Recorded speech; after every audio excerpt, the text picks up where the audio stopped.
Hello and welcome to this NHL 18 franchise mode featuring the New York Rangers. In this first episode, we're just going to run through the preseason, which is horribly long, 7 games, and when you're eager to just start the season and get some meaningful games in, it's kind of painful. But there, as you can see, is Igor Shesterkin. So the preseason gives us a chance to look at some of our prospects, and he is what we hope to be the goalie of the future for this organization from SKA St. Petersburg in the KHL. Now, he's not a very big goalie, certainly not the contemporary archetype where you have these guys that are like 6'5", 200 plus pounds. He's 6 feet tall, about 6'1", 180 pounds, and we hope that he can be like a very similar goaltender in Henrik Lundqvist, who's been the source of stability for this organization for more than a decade. You can see right off the bat in this game against Philadelphia, second overall pick Nolan Patrick dangling through everyone, setting up a goal, and then Chris Kreider kind of welcoming him to the NHL, giving him a jarring hit in the back there. In the preseason, we're also going to get an opportunity to take a look at our 2 first-round draft picks from this past entry draft. First, Elias Andersson from Frölunda, the Swedish center, who really does have a lot of high-end skill. I don't know if ultimately he's going to be a center in this league, and if he ends up being a skilled scoring winger or even a playmaking winger, I think we'd be okay with that. Matt Zuccarello's 30 years old now, and we're going to need some high-end talent on the wing.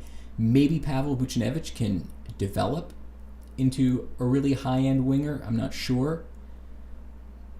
But we do have high hopes for Elias Andersson, and we'll get to look at some of his exploits in the preseason a bit later in this video. He was very good for us. And of course, the other is Filip Chytil, who's a center, and he's 18 years old. And I'm not sure if he has the size to play center in this league, but again, there's a good two-way game there. He might be a top 6 forward in this league, a legitimate top 6 forward. We're not sure, but he performed pretty well in the preseason as well.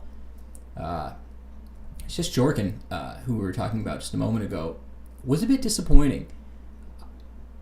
But it was sort of a trend for our team through the preseason. We played really well for 2 periods generally, and we would just collapse in the third. And now coming up in this Pittsburgh game, boy, did things ever get strange in the third period.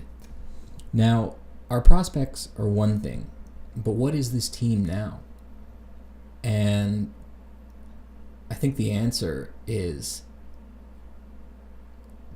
not really clear. We have Henrik Lundqvist, who's near the end of his career, and we have a number of our top players, our core players like Zuccarello and McDonough, who are near the end of their prime, in the midst of their prime, and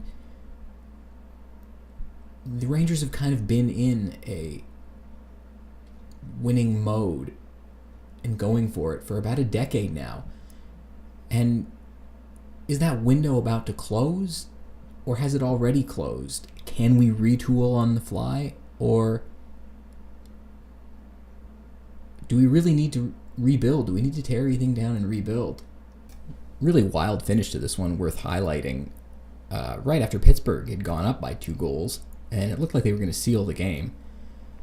Filip Chytil scores his first to make it 5-4, and then Pavel Buchnevich scores right after to tie the game at 5-5, and I guess this is what you're going to get in the preseason sometimes. No lead is safe when teams are icing rosters full of fringe NHLers and prospects, and 2 goaltending prospects in net in this one. And here's a look at Elias Andersson in the shootout. Nice move to put the game away for us and get our first win of the preseason in a preseason that was not great for us. We had trouble keeping the puck out of our net, and we had trouble winning games because of it, but it was nice to get a win against Pittsburgh Penguin team, the defending Stanley Cup champions, even though they didn't exactly ice their strongest roster in this one.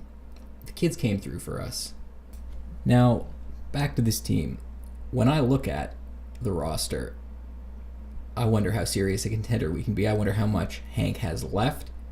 But I also look at the league and the Eastern Conference specifically, and even our own division, and I wonder, do we really compare well to even our New York metropolitan area rivals, the New York Islanders in Brooklyn, or the New Jersey Devils? How do we compare to those 2 teams? And I feel like they're on an upward trajectory relative to us. They may not be better than us right now, but it might not be long before they're clearly better than us. And then, more broadly in the Eastern Conference, the Washington Capitals aside and their New York Ranger problem, can we get through a team like the Tampa Bay Lightning or even the defending Stanley Cup champion Pittsburgh Penguins? How about the up-and-coming Maple Leafs and their young stars? Could we easily be undone in the playoffs by a Carey Price on the Canadiens? Oh, look at this goal. With the delayed penalty call, we have the goalie out, and the puck slides the length of the ice into the net. That just kind of summed up how a lot of things went for us in the preseason. In any case, regardless of where our roster stands relative to others, just due to its makeup, we have to go for it. We have to try and win a Stanley Cup, and maybe some things will break right for us. Maybe Mika Zibanejad will be a number one center. Not that Derek Stepan was when we traded him, but we're hoping that Mika Zibanejad can be that man on the first line down the middle. Maybe Henrik Lundqvist has one more great playoff run in him, a Conn Smythe type of playoff run. And maybe some other guys can have career years. Certainly you don't like our chance at winning the Stanley Cup, but we're going to go for it. And I think if you're judging that idea based on what you're seeing in the preseason here, you're kind of laughing. And so that's also not to say that if things go south really quickly, that there won't be a course correction in what we plan for this organization. If things go badly, we're going to tear this thing down. And I think the model for success in this league is very clearly defined these days, and that is to build through the draft and get younger. There's another mishap goal, putting it in our own net. And so if it comes down to shipping Henrik Lundqvist to a contender, we'll look at that. But we'll also look at moving some of our young-ish, higher-end pieces for value, like a Chris Kreider maybe, and maybe even a Mika Zibanejad. But for now, we're going to go for it. And we're going to have belief in this roster, and we're going to make sure that we have a good sample size before we do anything.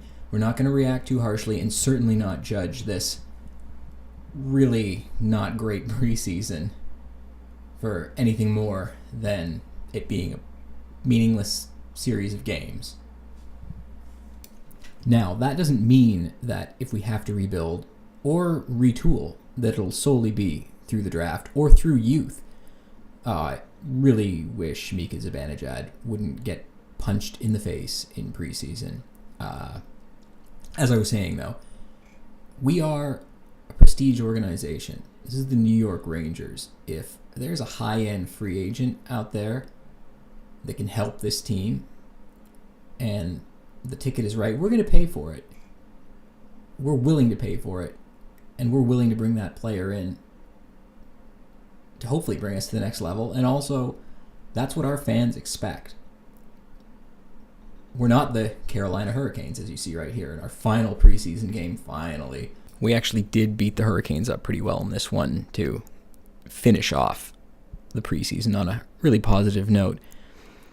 Anyway, thanks for sticking with this. I know it was dull, but due diligence, world building, all that. Next time, we'll introduce the final roster for the season and get into the meaningful games and the storylines of the season, the NHL, and do some commentary on that. And it should be a lot more interesting.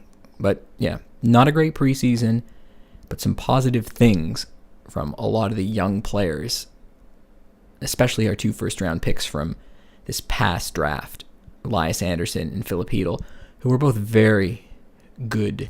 On the other hand, the player that we perhaps have the greatest expectations for, Igor Shesterkin, was rather disappointing. his athleticism and ability were on display at times, and they looked spectacular. But between the ears, it seemed like when he let in a goal, his confidence just totally fell apart, and it was open season on our net. Regardless, though, because of the transfer agreement with those players' respective leagues, they will be able to play in the AHL as 18-year-olds. Sjestjorkin, not relevant because he's, I think, 21, and he's come over from the KHL. But it'll be nice to have them close by and be able to monitor their progress throughout the year, and it'll be really interesting to see how, as 18-year-olds, they perform in a league that's notoriously difficult for the few 18-year-olds who have played in that league, like Jesse Puljujärvi from Edmonton, who was, the third or fourth overall pick. And so it'll be interesting to have our own teenagers from Europe on the North American ice and see how well they perform, really. There's not a lot of precedent for this. Anyway, thanks for watching. See you next time to start the season, and hopefully it's a good one.